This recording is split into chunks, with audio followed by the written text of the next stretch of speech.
So if you fit in, I will advise degree is needed because most of the job offers you see, they require degree. It becomes more like compliance. Degree teaches you the ethics and all those things because you don't only go and then learn cybersecurity.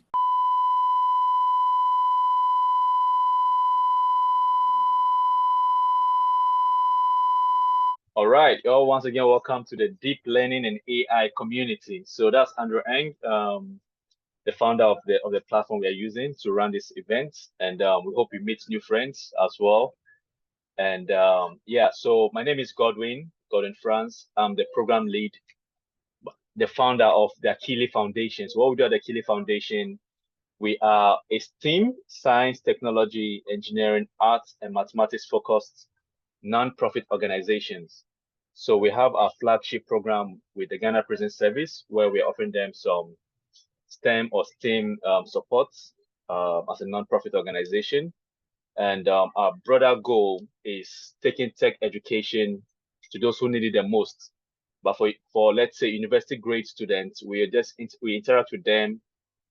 We bring the forefront of technology, emerging technologies, and things that are happening, the trends, to help them make better decisions as a transition from just being a student into a worker or self-employed or whatever career path we are considering. So that's what we do. We bring different experts, and today we have a senior architect here as well to help us moderate this session. He said we should use a conversational style approach. So we are not going to be it's not going to be doing much presentation. So it's just going to be talking. So we've divided the talk into 4 sections. And we hope that you learn from it and from how you could break into the cybersecurity space, pay grades, and how to use the tools if you're working for a small and medium enterprise organization or even a large organization as well, how to leverage the tools that are available to you out there. So our security solution architect here is going to help us. And fun fact, he's my senior from the university. So I'm so excited connecting back with him. I worked with him temporarily in the student body union when I was in school. And I'm great connecting back with him once again. So Mr. John, over to you. Yes, sorry. Thank you very much, Godwin. It's actually a pleasure to use this platform and to be listened to by all these great people. Yeah, it's always good to share knowledge and to also take from like-minded people. Right. So the topic is also very interesting. I mean, they are very two interesting topics. Cybersecurity itself is a very interesting topic, and then AI itself is also one growing industry that people are also delving more into, right? So it is very interesting putting them together. So I would want to start by asking a question. I mean, there are two very independent concepts, AI. I know some of the guys on the platform know about AI. So before I go on, I would just want to throw out a question. What is our concept of AI and then cybersecurity? So you can answer the two or choose whichever one you want to answer. So anybody want to give me his or her idea about what AI is and what cybersecurity is? I mean, You can just I think unmute yourself and answer the question, please. Thank you. yes. This is informal with informal, so it's good to share good concepts. So if you have an idea of what AI is, you can bring it on board. Else, we will just keep the ball rolling. Anyone wants to try? Samuel, Elmo? Yeah, so this is Kwabna. Hello, everyone. The question again, I'm currently juggling between this and an audit, so I'm not 100%. Sorry for that. So the question was, AI and cybersecurity are two very big topics, right? So we want to know the existing knowledge of some of the guys on the or ladies on the call. So what concept do you have on AI or cybersecurity? Okay. So I'll just proceed. AI in a layman's term could be mimicking the human I think he was going understanding, to right? answer. He unmuted himself. Okay. Sorry about that. So John was about, or do I still go ahead? Yes, you can go ahead. You can go ahead, Governor. So what AI is, or what I believe AI to be, artificial intelligence are, it's an algorithm that helps us perform advanced functions and a variety of other things, such as give responses to certain queries when inputted, so that it makes work efficient and better for us. Basically, that's what Yeah. AI is to Okay. me. Okay. Yes, Okay. And I think we can all agree with you. So, so thank you very much, Kwabna, for the answer. So I would want to just put a little flesh on that. So AI in its basic form is just like performing tasks or setting machines or devices to perform human or activities to mimic human intelligence, right? That is in its basic form, right? So we can say that artificial intelligence refers to the development of computer systems capable of performing tasks, right?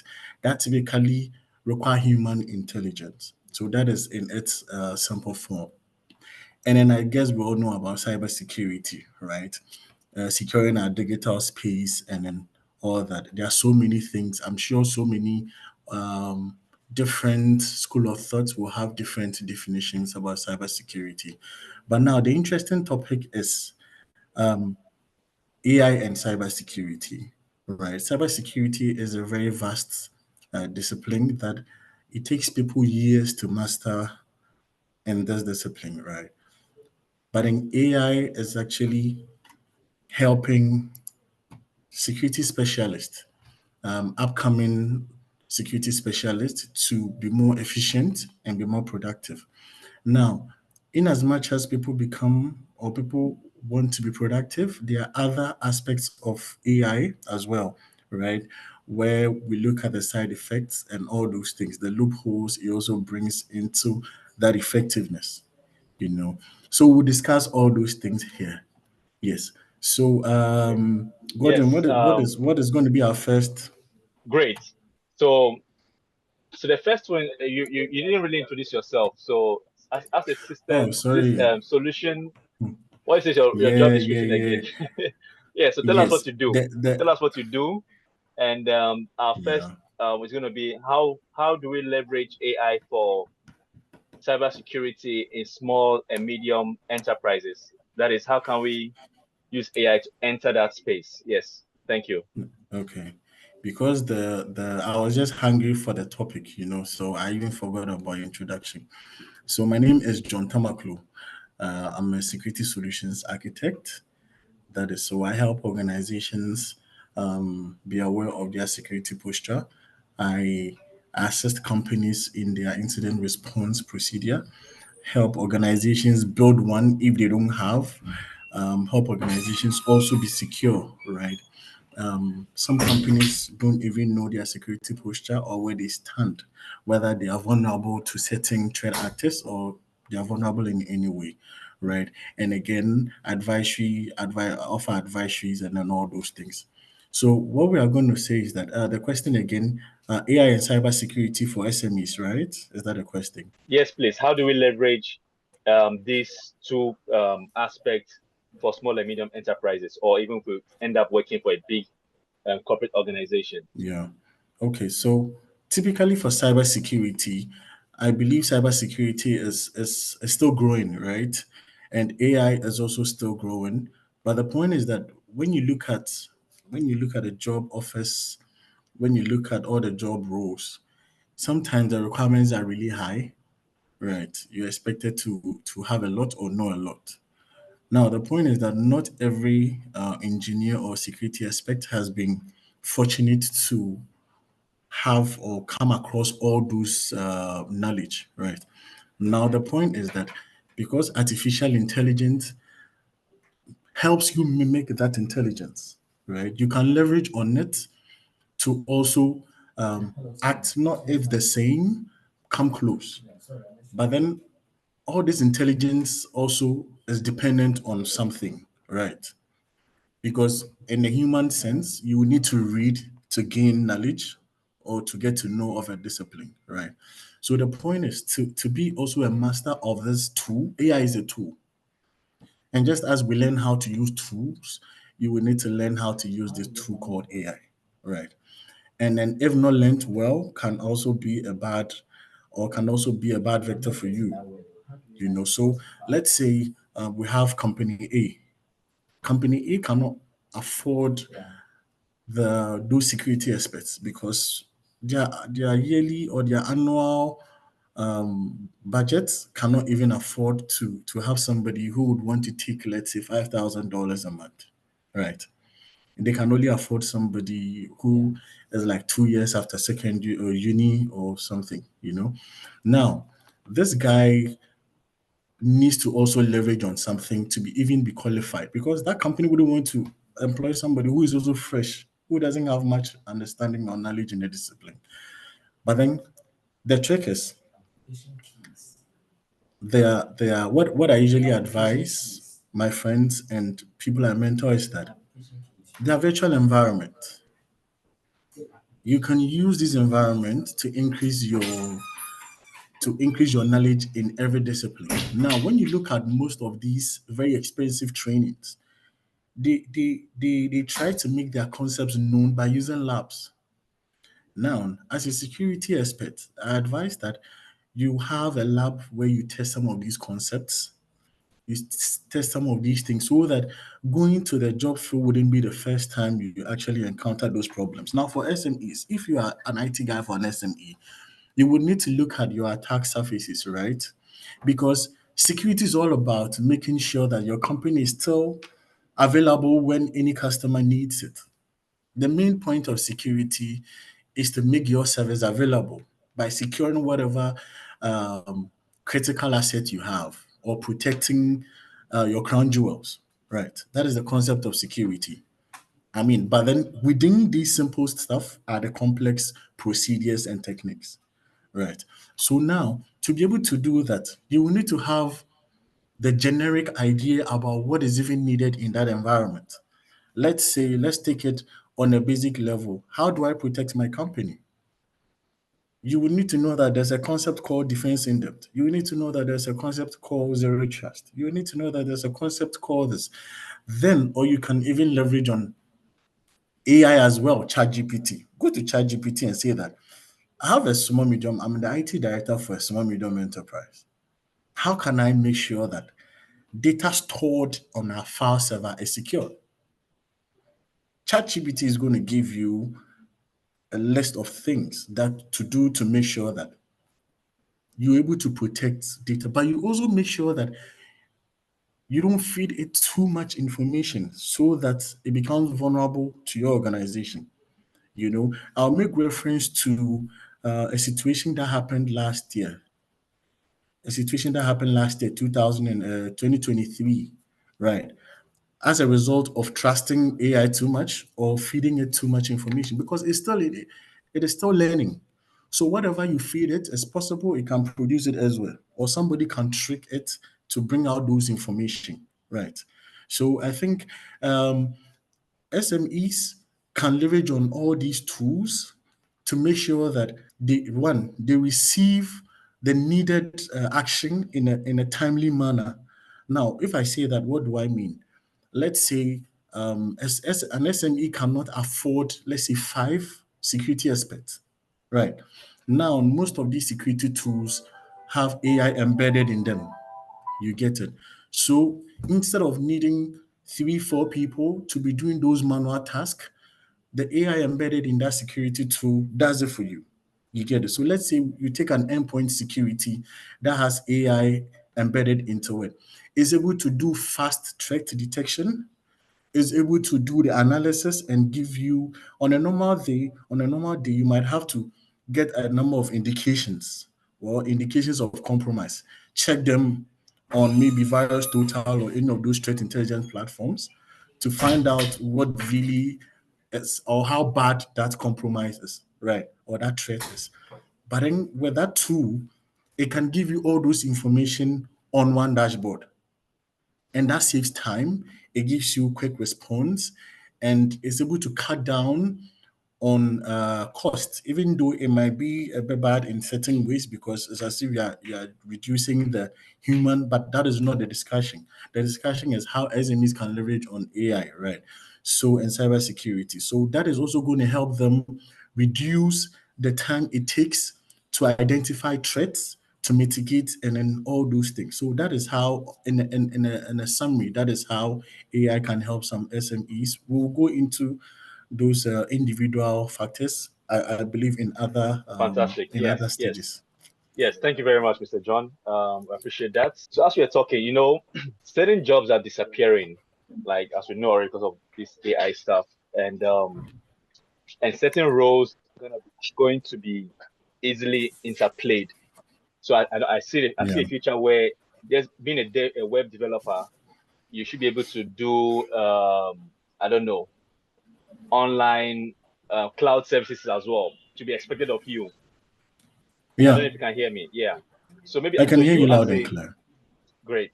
So you as a security solution architect, do you also are you also like a white hat hacker or something as well? Because like you're also preventing attack, you also attack and also can you tell us more about your how that plays out? Okay, so I believe in the theory that you would need to know the tactics and the techniques of the threat actors to be able to be really good at what you do, right? So there are a pool of information out there, so that will also follow. Now, answering your question,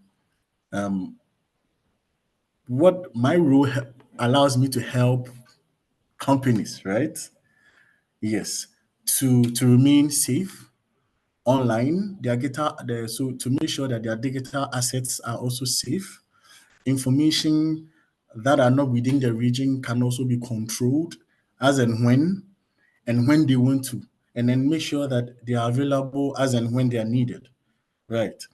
So, and then prevent them from threat actors or setting threats like ransomware, denial of service, and all those things. Yes, so that is the basic role. That's the basic role I play to my customer. Fantastic. Yes, Thank you so much. When I was at one of the corporate spaces I worked after university, my boss got a ransomware. It's a interesting. very multinational organization. So they asked him to pay money. So he took it to the IT department and they gave him a new laptop. So they didn't pay. I don't know how they handled it. So I didn't believe it. Like I didn't believe it back then. But recently, because I'm also into the blockchain space. I think 2 years ago, Yeah. my system got wiped out. Like everything. Then my files got encrypted. That was the first time I was experiencing an attack. Yeah, that's my first time. And the reason why I'm saying this is because I mean previously I installed everything and anything on my PC, crack, code, Yeah. keygen, everything. Like I'm Yeah. still in school, but I just load them. So now Yeah. Yeah. there's no fake software on my laptop right now. I've stopped since that accident happened. All my crypto wallets go wiped clean. I'm now more Interesting. security conscious. Yes, I'm now more security Yeah. Yeah. conscious. So in essence, more and more assets online are becoming valuable. Not there's a data, but Yeah. money, banking, so many things are going online. Yeah. I mean, we can look at both presidential candidates in Ghana. They are saying, "Oh, we are going to digitize this, digitize that." So I believe that also is also going to create more avenue for young people to also have jobs to become solution architect like yourself or cyber architect to help secure these assets. So now let's not be abstract. Can you give us maybe one case study that you've handled, or maybe one? You don't have to tell us a client. One threat that you've handled, maybe in Ghana, or where have you worked and how you handled it, and what was the problem and how you solved it. A real life Okay. scenario. Okay. Yeah. Yeah. So a very tricky one. So usually when we look at the anatomy of every attack, it is made up of first either trying to get entrance, right, into that person's environment. So let me start by saying, so there are so many attacks to reference. Let me see which best one. Okay, so I will just use a ransomware, right? It was a ransomware attack. Yes. So what happened was that the customer was fully secured to their knowledge, They had all the necessary tools, the visibility tools, and all that, right? But the point is, maybe we can come to when I finish the whole scenario, we can come to what could have been done better, right? So at the point, they were working everything. When we went to the site, unfortunately, it had already happened, or it was in the process of happening. It was still happening as at the time we got there, right? What we had to do was to take it offline, or there's a stage where you call isolation, right, to manage the scope of the damage, right? When you look at a typical incident response procedure, there's a stage where you do the isolation. So it depends. Every organization is supposed to have their own incident response procedure, right? And then a stage where you trigger that procedure. So, in a situation where any organization doesn't have or doesn't even know, right, then they need to seek organizations to help them do that. And then in the case, I believe when we finish, my contacts can be available. Then when they need that, we can help them. So the problem is when this was happening, and what we had to do was to start with the isolation, right? So after isolating all the unaffected devices, that is when, so we made sure that no assets, none of the assets had access to internet. So that was the containment phase. That's when it was contained. Now, unfortunately, the antivirus was also encrypted. So it's more like somebody coming to your house and then capturing your security gate man, then you are left open and vulnerable, then you are finished. So what happened was some of these ransomware. Now let me just make reference to the fact that certain ransomware actors, they make sure that they delete backups, they delete shadow copies, and make sure that you don't have any form of backup sitting anywhere before they start encrypting the data. Now, I think let me even start by defining what ransomware is, right? So because I think we spoke of ransomware, but we didn't. We can't assume that everybody on the call knows about ransomware. So Yes. ransomware is more like is an attack that encrypts all your valuable files, right, and then request for a ransom to be paid in Bitcoin. You know, but then statistics also shows that not everybody that pays this ransom gets their data back. So there's a possibility that you can pay for this ransom and you won't get your data back, right? But now you should know that before every attack actually happens, then that means that the threat actor had been in the environment for at least 6 months. Because when you look at the kill chain or the attack chain, it goes through a number of stages, right? And depending on how complex the environment is, the person would have to stay in, right? Move laterally, get to identify your critical assets, get to know what you really hold dear and all those things before they can start performing what they need to perform, right? So again, every smart threat actor would take time. Those guys are not in a haste, right? They would take time, discover all the valuable assets, get to know your normal sessions. How when does this guy connect? And it depends on what they want to do. Some even do extortion, and after the some of them were extort, and after that let you even pay. They encrypt and they make sure that they extort as well, right? So they have a copy of your critical information, maybe ones that you wouldn't want anybody to know, competitors or all those people. Now, after paying for the ransom, you would have to pay for them to also either destroy the data they have or even give them to you. So that is double extortion. Right. So that is on the concept of ransomware. We can go more into that when we do that. But now we are talking of so in this case, the organization did one thing that was good. They had backup. But what was most interesting for me were the tactics and the techniques the attacker used. The attack wasn't really visible because of the tactics and techniques that they used. Usually, somebody will go and download a malicious file, right?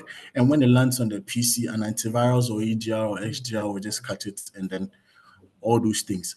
But in this one, the guy gained initial access through a compromised credential, right? And then he made sure that he settled on one of their critical assets, which was called the patient zero. You know, then after that he built all his tools, and he was totally using batch script. So there was nothing malicious about this. So in an environment where you don't have AI tools to detect anomalies, this thing can go on for days, for months, for years without detection. You get it? So it gave me a new it gave, even some of the softwares, they were more like batch scripts, and they were even licensed, right? And that was what really fascinated me, you know. And then the fact that it was the guy was very calm. I mean, we had the privilege of getting the file and then everything that he was using. And when you look at the code, some of them were like 50 pages. And then what it did was it was scanning the environment every 2 hours. It had provided default credentials. That is why we are also advise organizations not to make sure that all devices are stripped of default credentials or default details, SNMP, admin accounts, even IP phones, printers. All those things have credentials within it. And we need to make sure that all those things are checked and changed. So in a case where he had public and private in the SNMP strings, and then if he scans the network and then you have those default credentials either in your switch router or anything, it's going to pull information from your router, right? And when that happens, you are really going to be vulnerable. You get it. So that was it. To me, I used this scenario because of the tactics and the techniques the guy used, right, to detect evasion, to evade detection.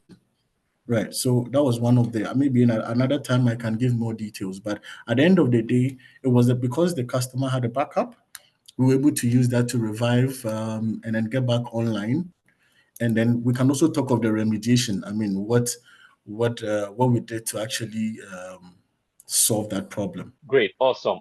Thank you so much for walking us through how you deal with challenges that come your way. I mean, at least I learned about containment to isolate the patient zero. Is it Yes, patient yes, zero or patient zero? Yeah. yes, yes, I'm yes, I'm a yes, good yes, student.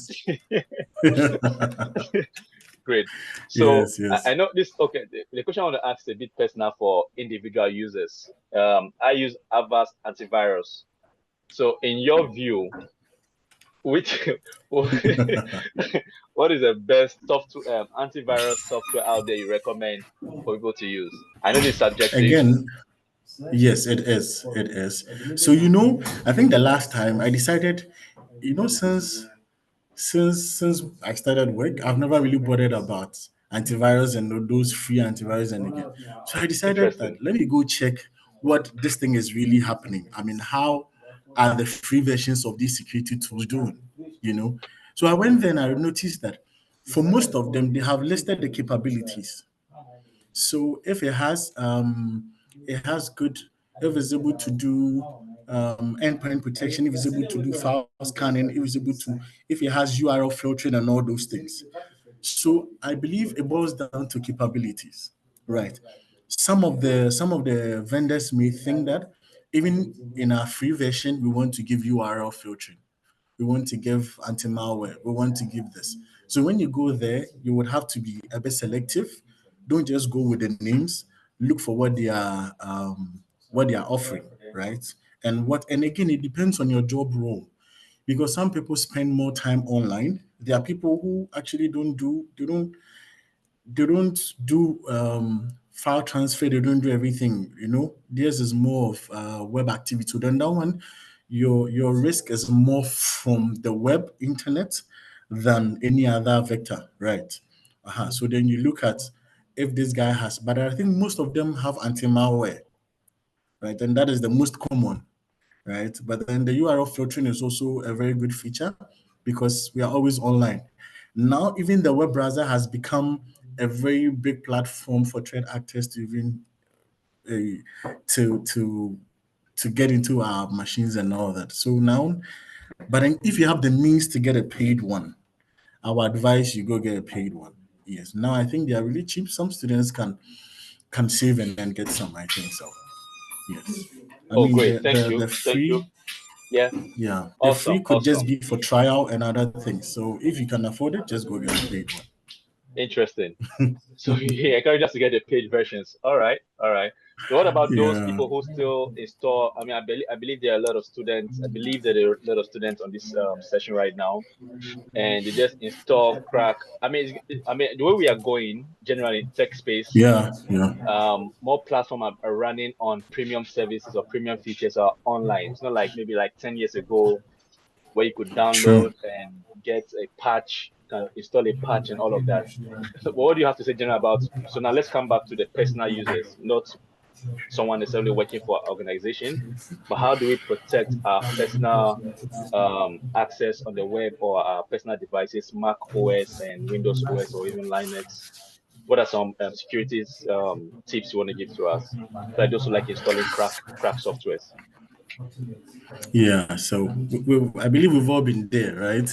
Yeah. So when you were talking about your crack stuff, I was thinking about uni days, right? Where where people were boasting of the fact that they had genuine cracks and all those things. Yeah. But the fact is, I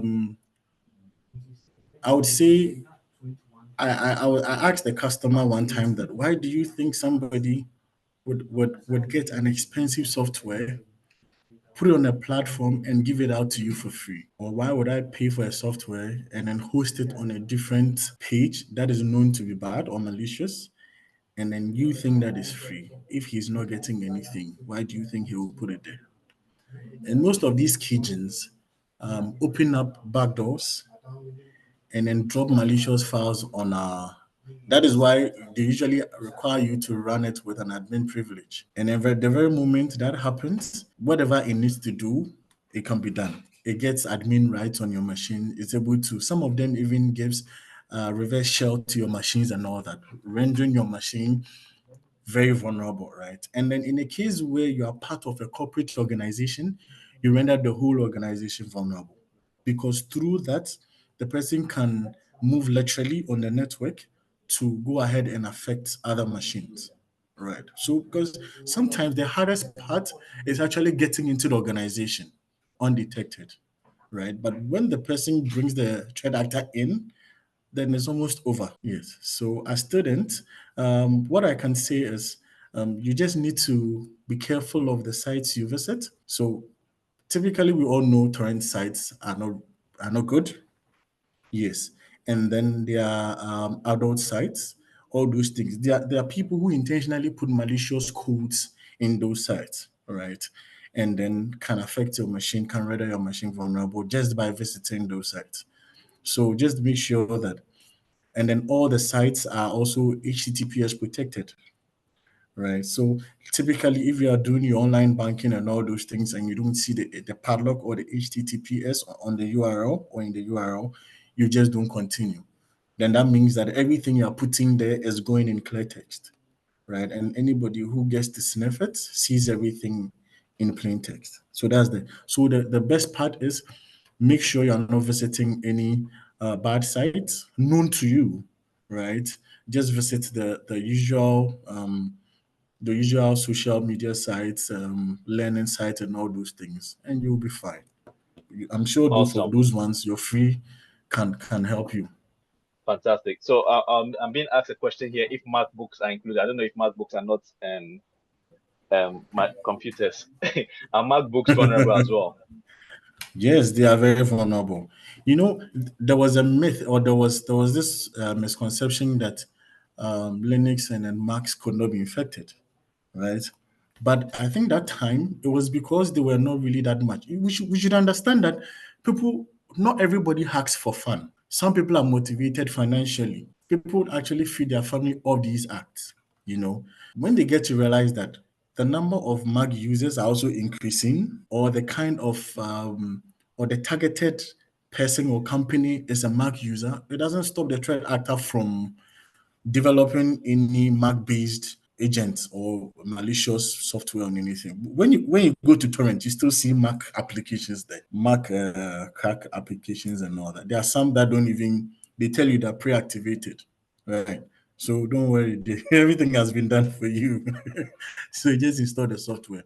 But then it cuts across everywhere. And I think a couple of years ago, last 2 years, there were a couple of serious exploitations in those environments, Mac and then Linux. There were very serious threat actors targeting those spaces, right? And I know there's been some researchers because those platforms also involve in these bug bounty programs, it also helps them as well, you know. But then I read of a number of articles that said that some researchers were able to identify certain vulnerabilities in those platforms, and then that also helped them mitigate some of those vulnerabilities. Awesome. Thank you so much for all the insights. So now, talk to us. So students, a young high school graduate or someone in the university about graduating, why should they consider cybersecurity as a career path, or how can they get into cybersecurity and also with its antecedents and AI tools and all of that? So what courses you recommend, or where should they go to? How should they start? Should they go to university? Should they take some 6 months or 3 months boot camp course and start looking for jobs, or should they go to university and study cybersecurity as a course for a 4 years degree?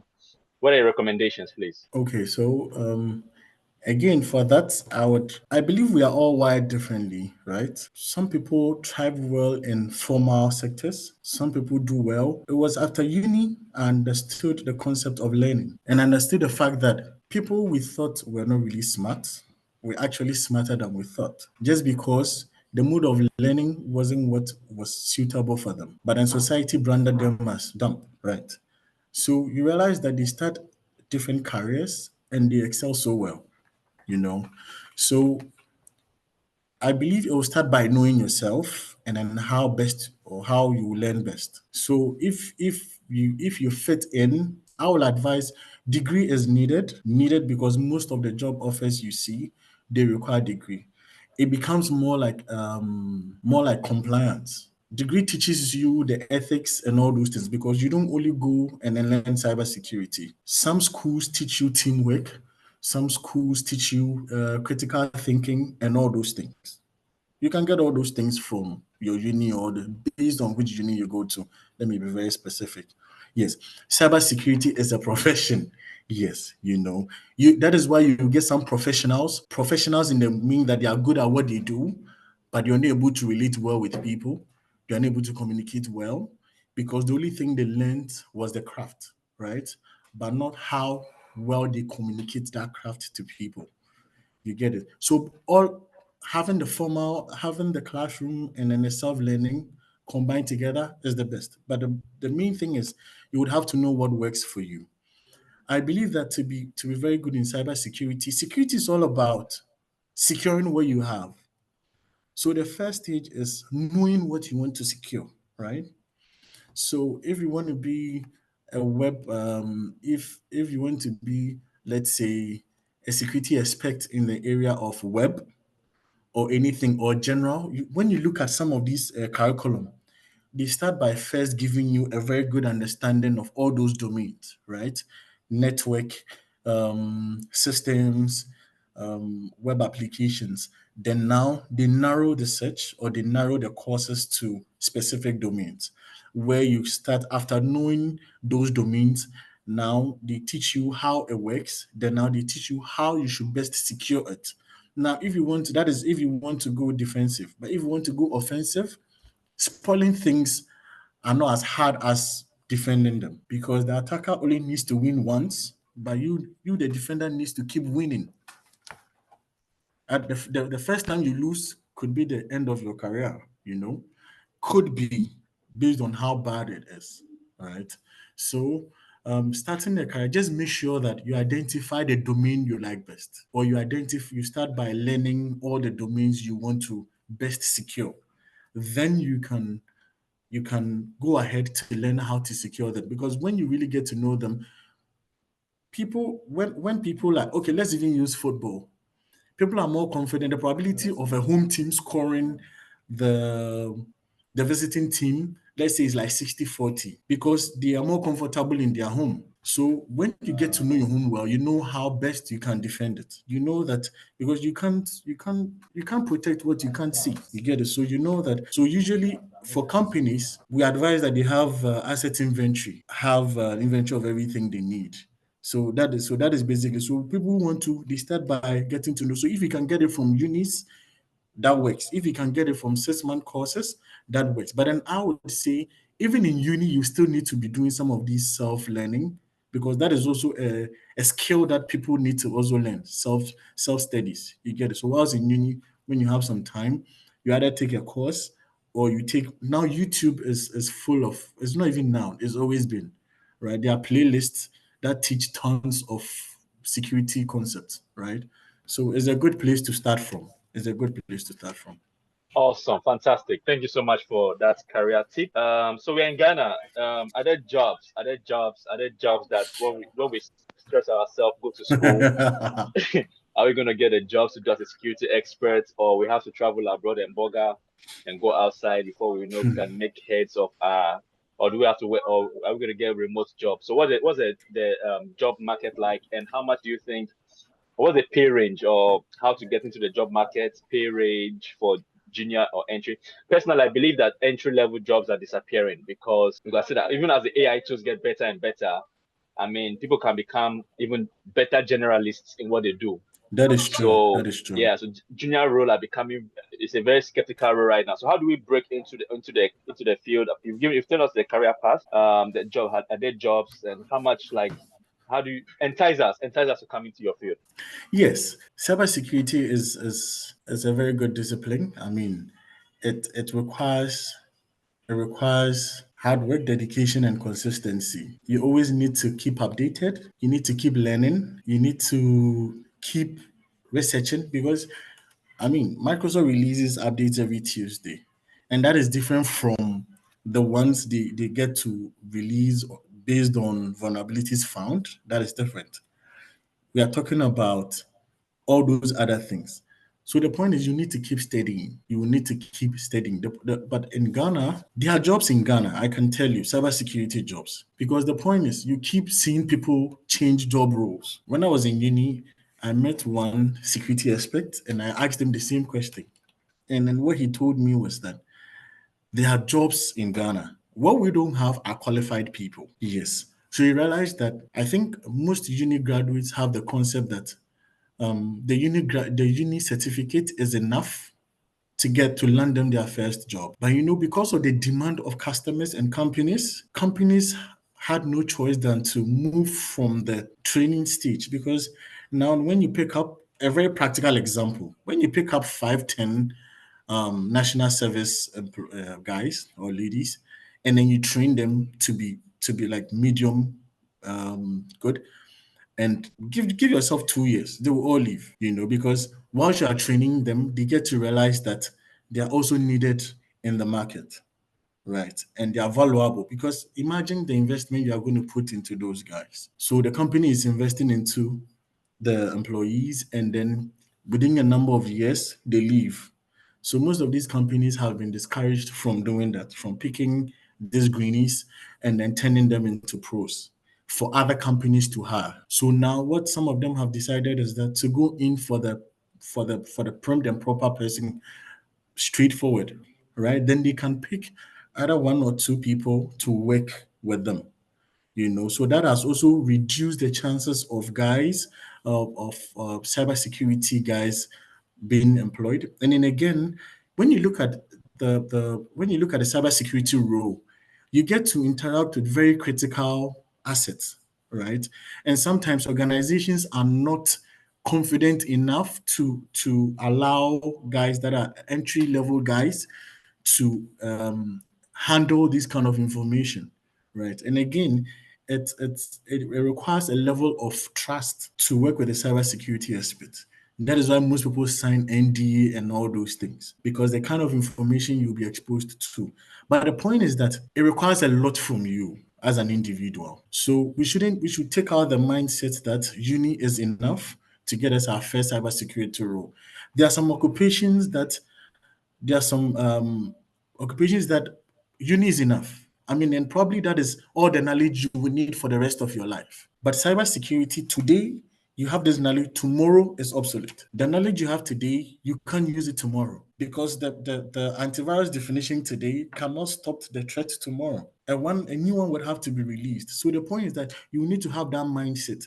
And the advice I can give to these young guys is that leverage on your national service to prove yourself. Whilst in school, try to build yourself up in school. At least get to know the concepts, get to know the techniques, get to understand all those things, so that when you land yourself in national service, um, people would feel that this guy just needs a push, right?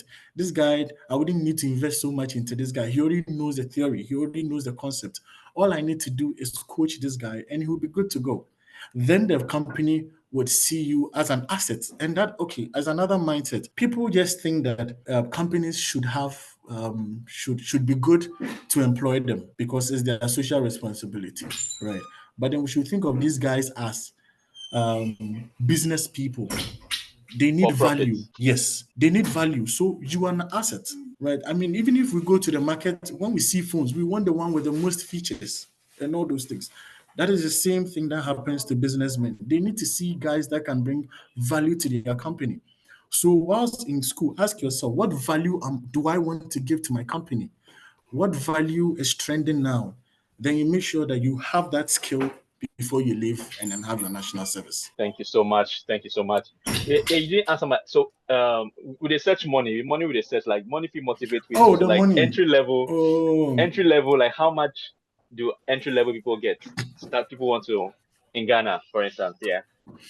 You have any in idea? Ghana, I believe it's been a while I checked in that space, but I think it starts from. I can give a range. Yeah. I believe it starts from like, okay, so this knowledge is from the job offers I've seen because of what the employers were willing to offer, right? So I believe it's from like 1,005 to like 4,500. Yes. 1,005 to 4,500. Depending on your knowledge, because Okay. entry is also relative, right? Yes, It could yes, be yes. entry and don't know anything. It could be entry and then know some tools and all those things. So yes, so that is the Fantastic. range. Yes, that's the range I've seen on the market. Yes, Oh, okay. All right, that's all the right. range. Yeah, you mentioned something in your last talk right now, how it's expensive for companies to train people and they leave.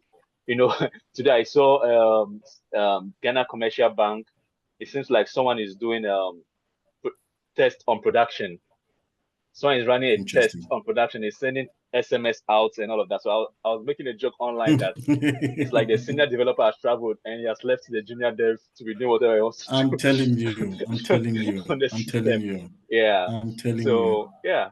So yeah. Thank you so much. So I think I'll bring us to the end today. I mean, thank you so much for your expert inputs into the cybersecurity space.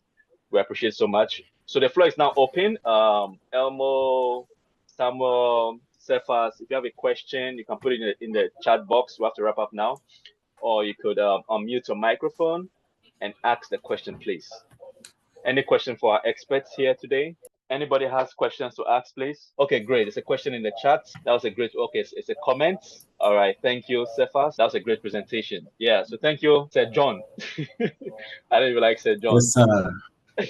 Yes, Yeah, fine. so Provided it great. has John, I'm okay with it. It's a John So in I it. All think right. someone is joining. So let's see. Yeah, I've admitted the person. Okay. Anybody else has any question or even contribution, maybe from your experience? I know I can see one cybersecurity person here already. Maybe you want to contribute, you want to say something as well.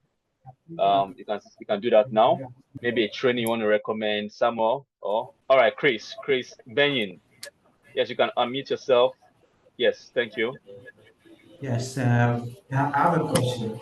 So for me, I've heard of AI, and cybersecurity, and I want to know the risk that are involved with these emerging AIs with our existing cybersecurity infrastructure we have in our various companies.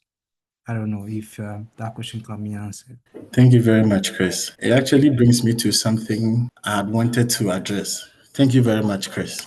So I think now most developers, right? Even not only developers, almost everybody uses AI.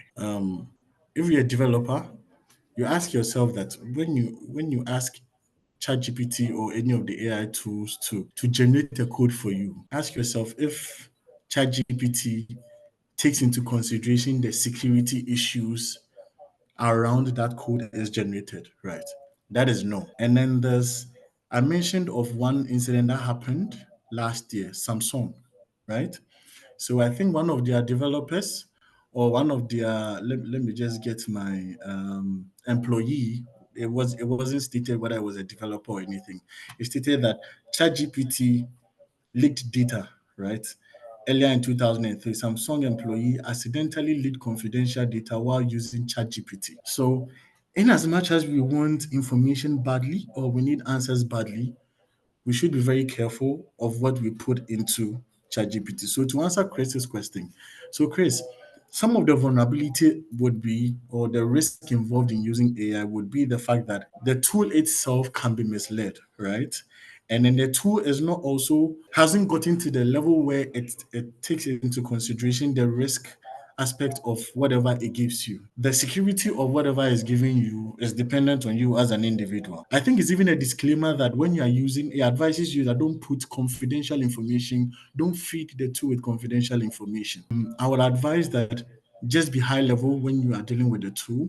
And then when it also gives you any code, just validate the code with somebody else or just get to know its security implications before using it. Chris, I can see you've given a thumbs up. Chris, please, Awesome.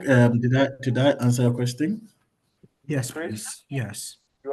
Awesome. Thank you. So I'll say now, I'm just going to add a little to what our speaker has said. So what I've learned to do is to anonymize in places where you're generating scripts that require you that has a security element to maybe requires a live key. So what you do is to anonymize that part of the script before you feed it to, so maybe you can just remove whatever string is there and maybe replace it with asterisks or something, or let's let it know that here is whatever a key is supposed to be there, or use a test key. So that's how I do my aspect. Okay. So thank you. Yeah. I think someone is asking a question. Yeah. So Samuel says, is it possible to get entry level roles without certification? Okay, So I it think is when you're talking about possible. maybe professional certification, no, university degrees are Yes, different from universal professional certification. yes, Yeah. yes. So, Samuel, are you referring to the professional certifications, formal degree, or both? I'm listening to the professional. Okay, okay. So the yes, you can have an entry role. Certification is just a proof of the knowledge you have. It's the proof of the knowledge you have. So there are people who have the knowledge but don't have the financial means to write those certification. Taking into consideration the CD to the dollar rate, right? Before you can write a certification, you would have to sweat small. Yeah, especially you as a student, have the knowledge, right? Just make sure you pack the knowledge. And then if there's a means to certify one, you try. If there's no means, make sure you gather whatever you come across, just make sure you bag it. And then I think even now there are so many free certifications online. Google did one, ICS Squared also did one, Cybrary has a number of them. There are a whole lot of them. So you see, and even when it comes to compliance, there are other websites that offers free certification. Maybe at worst case scenario, they will ask you to pay, let's say, $20 or so to get a certification. So in a case where you don't have the means to go for the likes of those expensive certifications, you can start with these ones. And then the best part is making sure that you can prove the knowledge, right? Because mostly when they see your CV, there are parts where you can Portfolio. describe your skill. Yes, the portfolio and the skill and everything you have.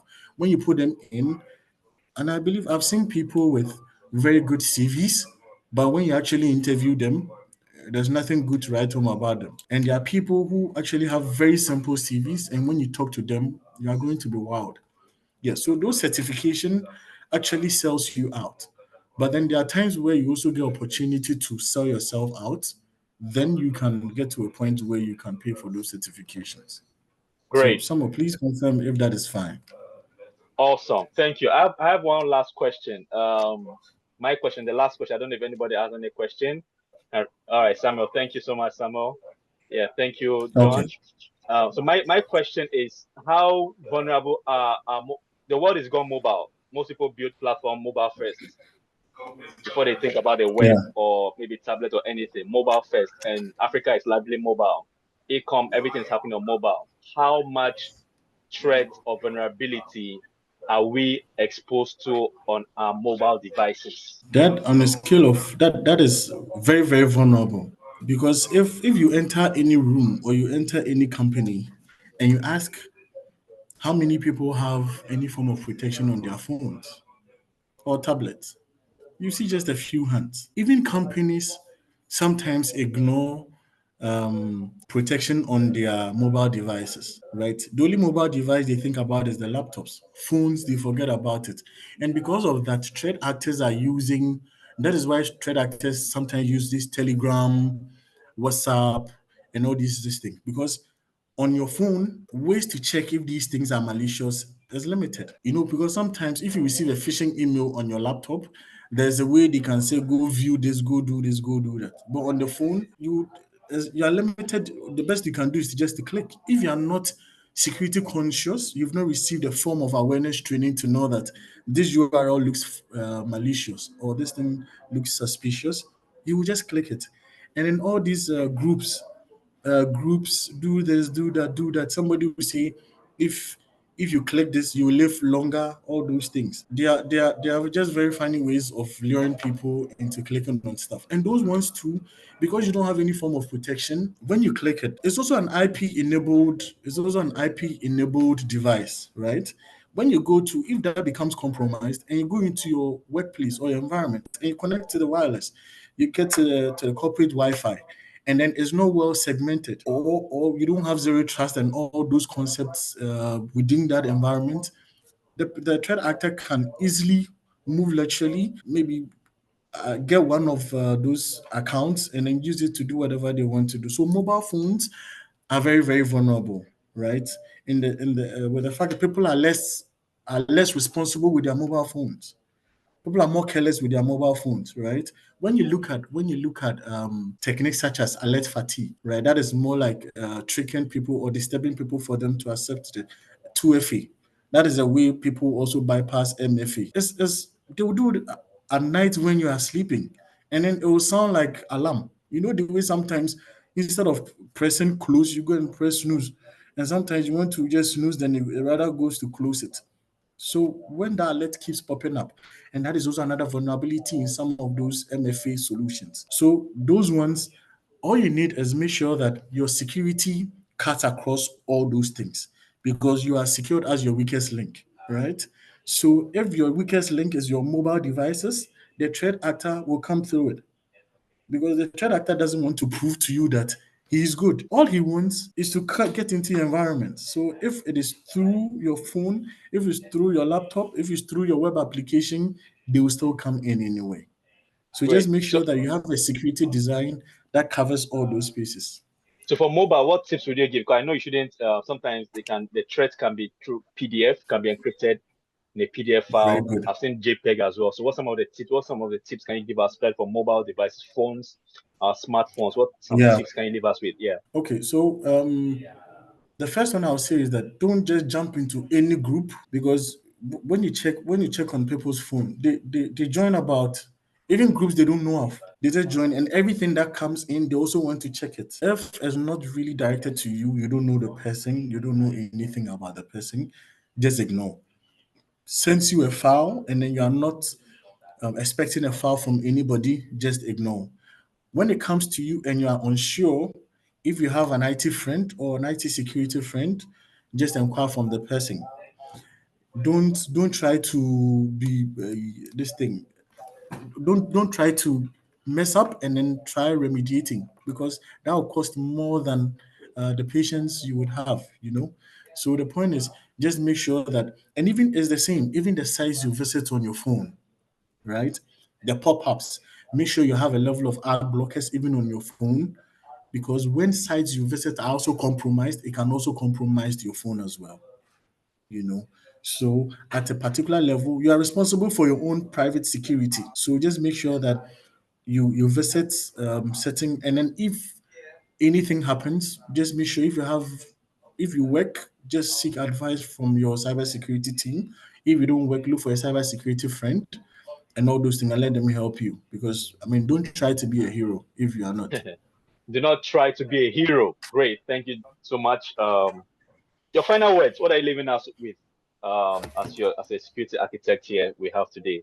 Tell us your final word. What should we be conscious of at our workplace as experts, security experts, and our personal life? One word. That's one Yeah. word. A phrase or something. Yeah. I understand, Godwin. So the point is, what we need to take into consideration is directly or indirectly, our private lives affect our corporate life.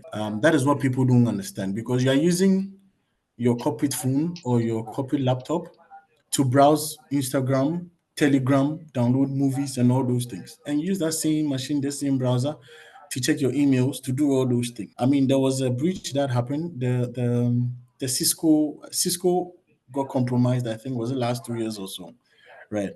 And it was because an employee's Google personal Google credentials were compromised, and then because she had logged in into her machine, they were able to get her VPN credentials from the browser and they were saved in there. And then that is how everything started. So the point is, we should be aware the very moment we become part of an organization, we should know that our private lives directly or indirectly affects the company.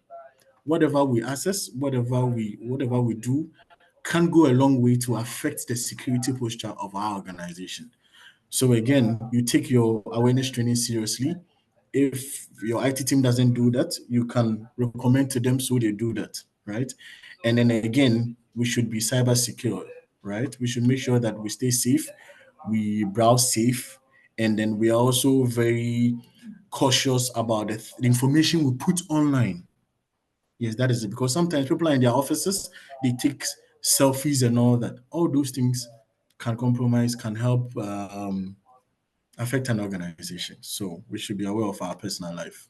Thank you. Thank you so much, Mr. John Tamaklo, Security Solution Architect. Thank you for bringing your expertise level to us. We appreciate it for being part of our community meetup. Maybe hopefully we'll get you some other time again. We thank you so much for your time. Yeah. We are way past time, but thank you so much. We Yes, appreciate yes, yes, everything. yes. Yeah, so thank you also for all those who joined. We'll send a copy to you via email as well. Your email, share it with your friends. Let them be security conscious. Let them learn. And if you have any security challenges as well, you can have. Do we have a way we can reach out to you? We have maybe a security job come and help us do some vulnerability tests, threat tests, and all of that. How do you reach out to you? Or you send that to me, and I'll let them know how Yes, they can reach yes, out to you. yes, yes, Great. So yes. I'll send I'll the add details as well. his contacts to the email and the video as well to be on YouTube. Please share the video, subscribe, and thank you. Thank you, everybody. Have a good. Okay, he just dropped his number in the chat. So if you want to reach out to him, his number is in the chat right now. If you want to reach out to him, John 0209116383. And he also added another number. So if you want It's to the reach out to same. him, It's the same. We the just same. Okay, added the same thing. Okay, the the country short code. code, the Yeah. country code. Great. So if you want to Yeah. reach out to So I our think guest that today, is that's his number. You can reach out to him for further assistance or questions you might have. So, all right. So thank you so much, everybody. Have a blessed one. Bye bye. bye.